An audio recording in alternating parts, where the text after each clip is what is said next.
With me is Dr. Babatunde Adedibu, who's the Mission and Ecumenical Manager for the Redeemed Christian Church of God, and we're meeting in the church's offices in Nebworth, which is just by the main railway line, so occasionally a train may go by in the background. Babatunde, you've written quite a lot about the presence of black Christians in England.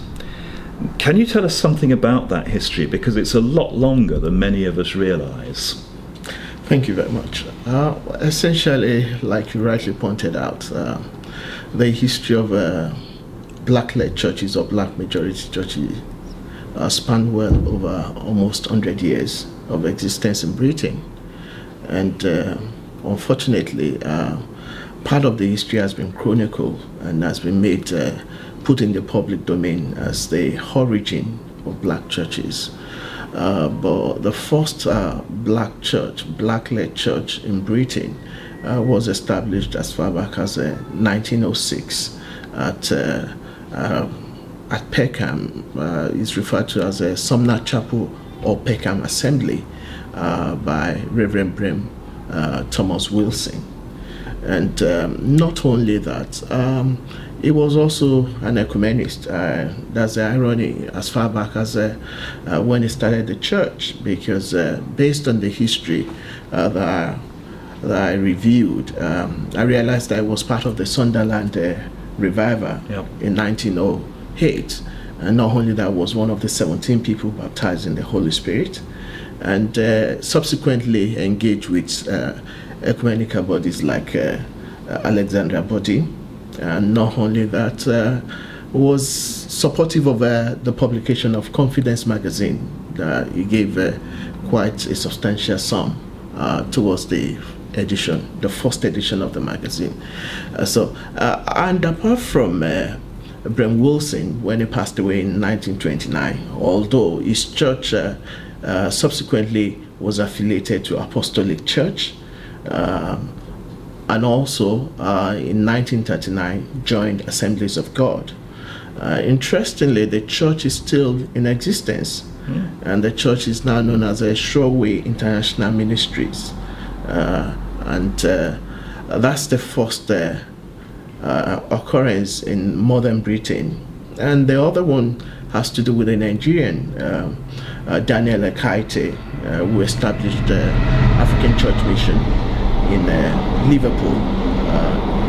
He was from Nigeria, and the focus of his initiative was because of the social condition between the American soldiers and the British ladies, and the case of the brown babies. That was a social problem in the city of Liverpool. So he came to the city and extended the love of God.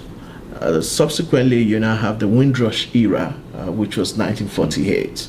1948 heralded the coming of the West Indians to Britain as a result of various factors, the economic condition way back in Jamaica, and the desire of the British government to rebuild after the Second World War necessitated the migration. But it was quite contentious, as we are aware already, with respect to the migration. So that era also came into being before we have the African initiated churches, which the likes of the CNS, Celestial Church, the Church of the Lord Aladura, coming into the country and establishing themselves mainly through students who came to study in the United Kingdom.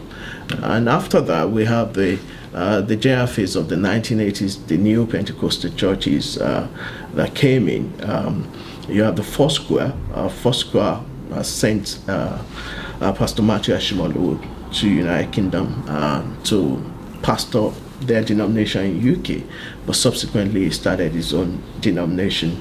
And also you have Redeemed Christian Church of God. You have other churches from West Africa that also started in the late 80s and early 80s. And the last phase will be the latest migrants, which will be from 1990 up to this moment. Yeah. Well, thank you for sharing with us something of the breadth and the depth of that history. I think it's quite important that we understand how deeply rooted the black Christian presence is in England.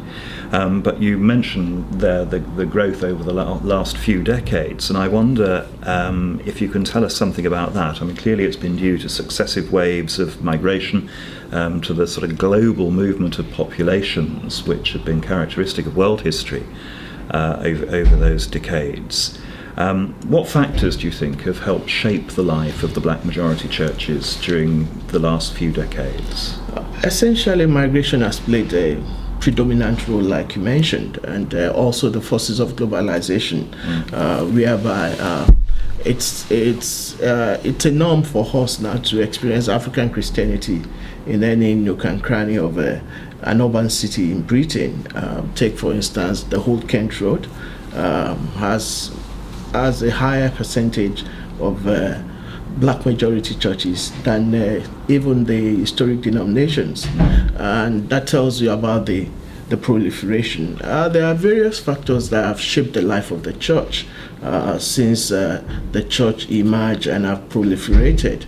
One of the major factors is the fact that migration comes with a lot of socio-economic discontinuities.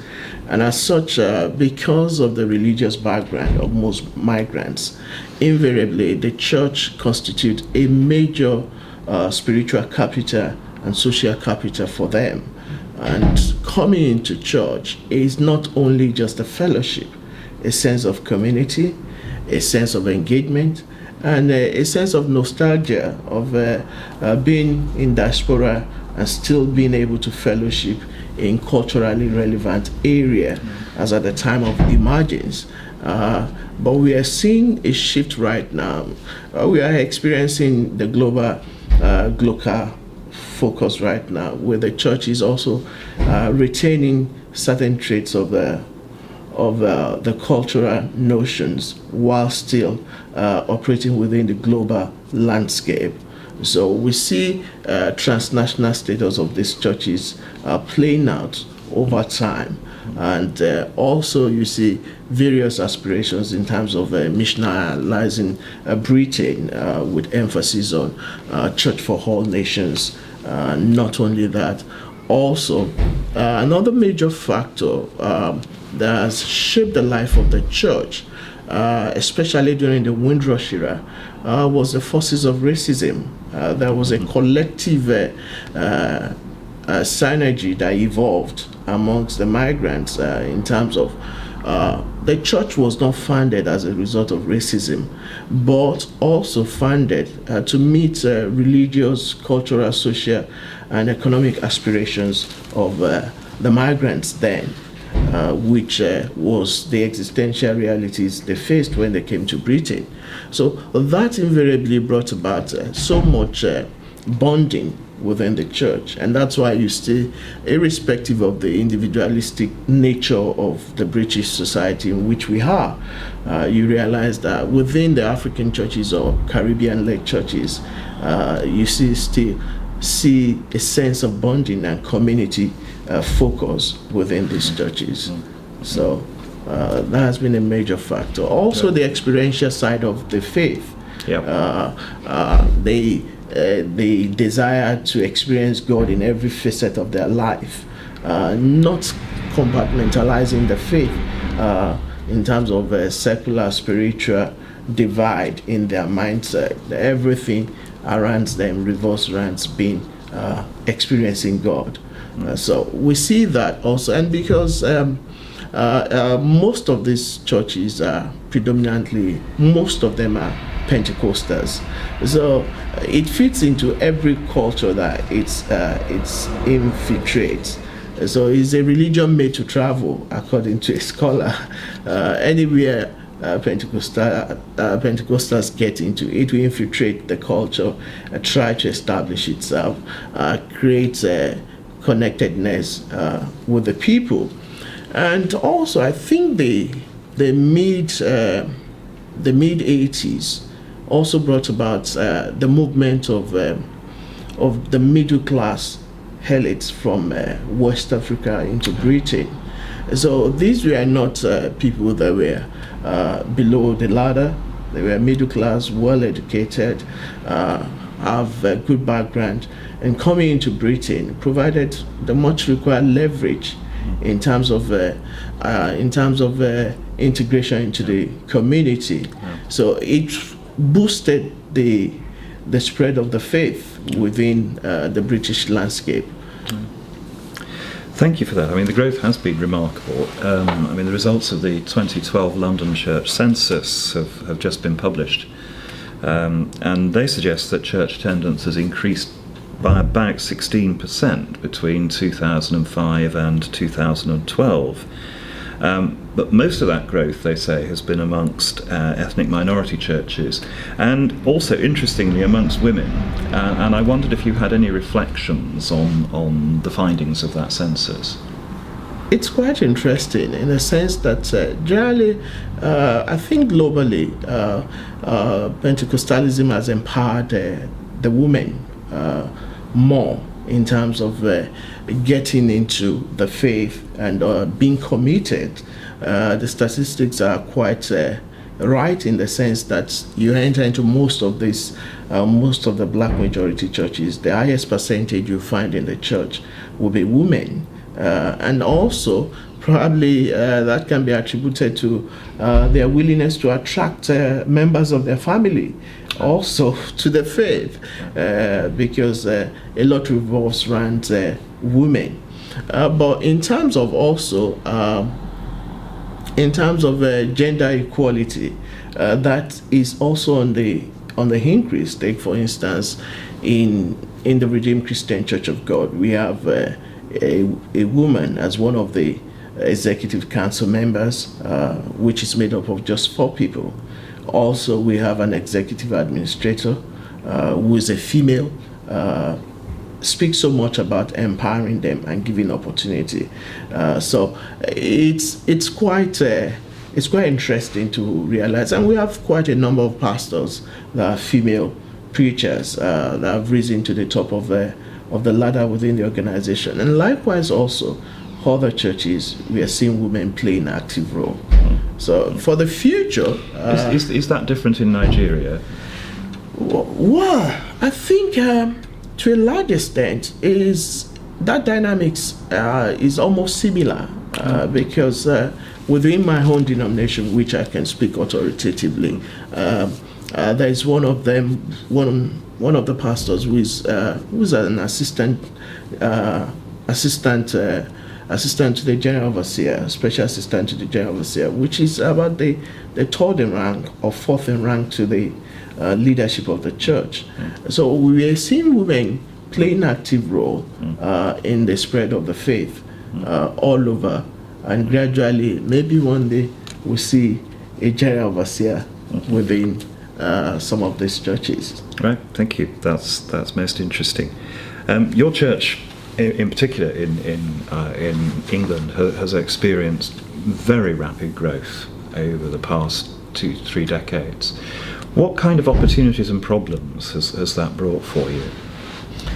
Well, it has brought a lot of opportunities, and as you're aware, growth comes with opportunities and challenges. But I think the opportunity it has given us is to reposition Christianity in the public discourse again in Britain, in terms of our presence, demographical presence all over the country.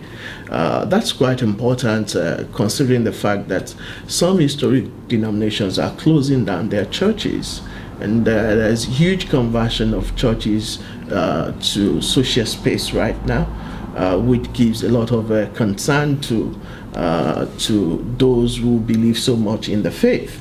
So we see a form of a reposition within the public space in terms of our church planting agenda. 5 minutes driving distance, you find the Redeemed Christian Church of God, mostly in the urban areas. That's one. And secondly, also, it has given us the opportunity to redefine the concept of what Christianity that is no longer centered around Eurocentric views, that African Christians, their worship or is a sect. So it has redefined the the concept of what Christianity is now. We can see diverse expressions of Christianity which are culturally relevant to the people, which are meaningful to the people, which portrays their understanding of God within the context in which they are practicing it. So, and also the issue of syncretism has been addressed because also the sheer perception that this African faith is all syncretic, is modeling up of the orthodox perspective of the faith, has been really redefined. Likewise, there have been opportunities to engage. Take, for instance, being ecumenically relevant within the British landscape is a huge opportunity for people through Churches Together to get to know the church, not only that be part of the ecumenical journey, not only that opening up of our doors for people to understand better and have a sense of what we do, what we believe, and where we are going. These are quite pivotal in terms of a church that's just barely 25 years in Britain. But also, I think one of the major things also is the fact that the church is becoming socially and politically relevant in the British landscape right now. Some of our projects include working with Food Bank. Not only that, also giving opportunities to the less privileged within the community. Some of our churches are for the handicapped, for the disabled, whereby sign language is utilized in a particular church in Romford. Not only that, you have also cases of debt cancelling because of the economic recession. So also the church is socially relevant, which is a great opportunity to express the love of God, not only to Christians but to members of the community. In terms of the challenges, I think also partly because of the expansion, a recent study by Churches Together in Southwark and also Roehampton University recently concluded a research on black majority churches and their challenges towards planning permission. That tells you, because of the growth and because some of the areas are not really designed as places or a spiritual space. So conversion of such spaces into sacred space is a major issue for most black churches in Britain. So that's a major issue in terms of expressing the faith the way they would want to. Also, you can talk about the challenge of cross-cultural ministry, because interestingly, the Christian faith has always been crossing cultural frontiers from day one. So it's not peculiar to African churches also, but it has always been an issue from being purely Jewish emergence to Samaria and the uttermost part of the earth. The first millennium, we saw how it moved out. Second millennium, we saw how it became Eurocentric. But right now, like Jenkins and others have said, that the center of gravity has moved to the global south. So crossing that cultural barrier is what we are trying to address within the church right now. How do we engage within the British context in a culturally relevant way to the indigenous population? How can we preach within the remit of the law? And how can we also be able to win the indigenous population so that the church can be indigenous and be led by a Caucasian?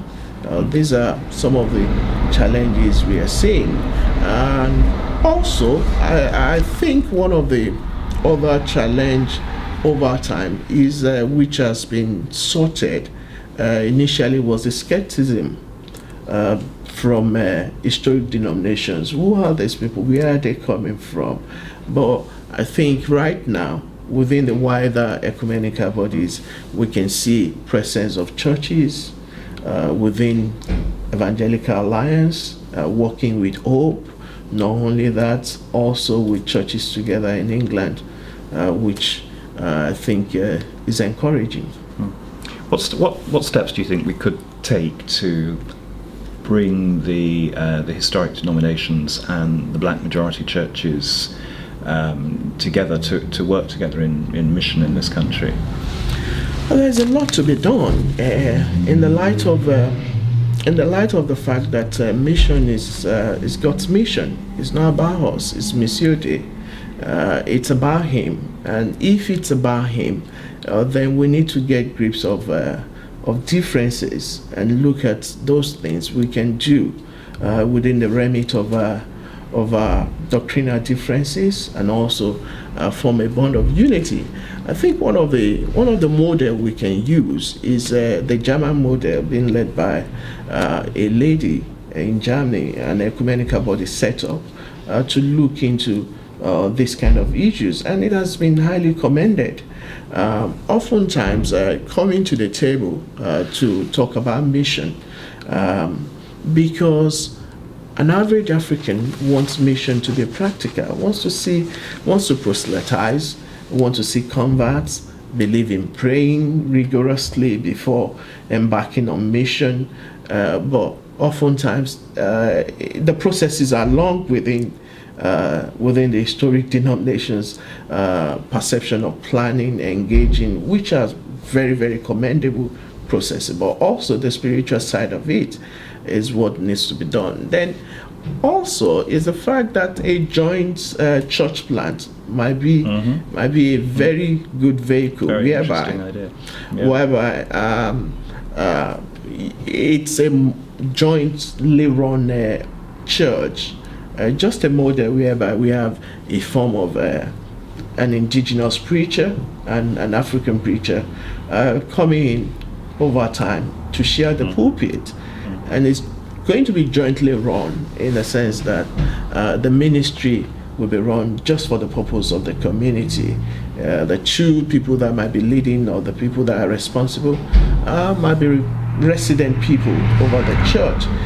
One, it will foster unity, better understanding of the ecumenical journey. Three, also is the fact that the people involved will learn from one another, which will be a sea change from our isolated disposition of not engaging. Lastly, I also think there should be a little bit of humility, and also a little bit of respect.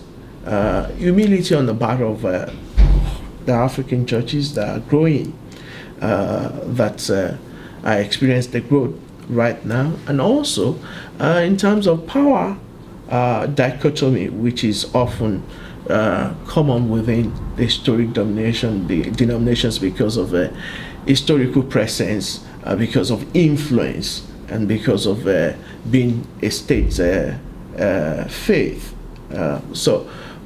And in doing that, to come to the table, you need to sit on equal terms, which is a major thing.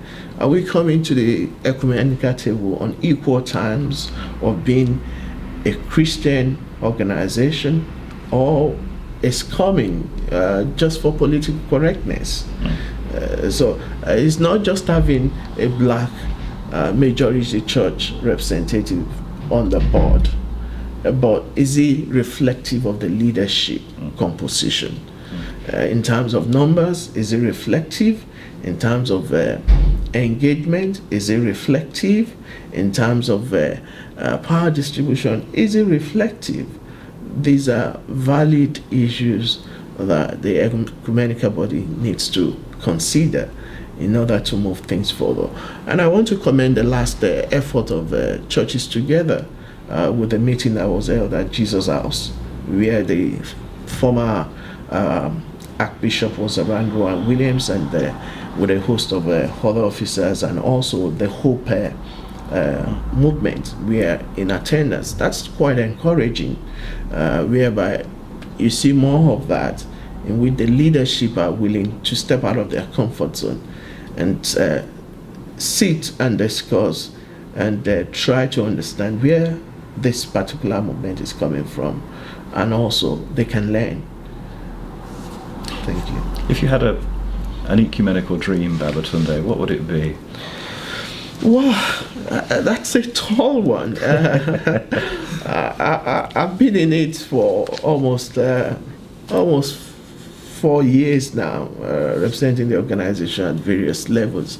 And I think if there's any aspiration, is to see that the churches come together to do things that are practical and that will break the divide. And that will entail a lot of tolerance and cultural intelligence from both parties. So if I will say, in the next 10 years, what kind of ecumenical body will I see? I want to see an ecumenical body that's reflective in terms of composition, in terms of responsibilities and distribution, and also maybe a biannual joint fellowship or public declaration and celebration of our traditions. We'll keep under the guidance of the Spirit following the dream. Babatunde, thank you so much for allowing us to talk to you about your visions for the church in England. Thank you. Thank you very much.